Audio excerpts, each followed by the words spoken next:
కొడుకు పిచ్చి, కూతురు పిచ్చి, అల్లుడి పిచ్చి, కోడలు పిచ్చి, మనవల పిచ్చి వదిలిపెట్టు. అన్నిటికీ ముందు ఈశ్వరుణ్ణి చేర్చు. ఈశ్వరానుగ్రహం, ఈశ్వరానుగ్రహం.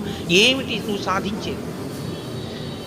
నా వాళ్ళు నా వాళ్ళు నా వాళ్ళని నువ్వు ఎవరి మీద పేరాశ పెట్టుకున్నావో వాడు నీ కొంప ఏ పాతికేళ్ల తర్వాతో ముంచేస్తాడు.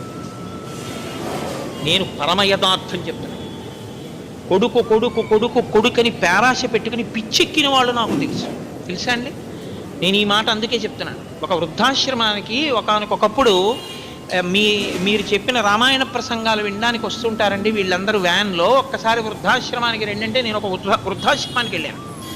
వెళ్ళి చూస్తుంటే ఒక ఆవిడ పెట్టి సర్దేసుకుని వీధిలో కూర్చున్నారు.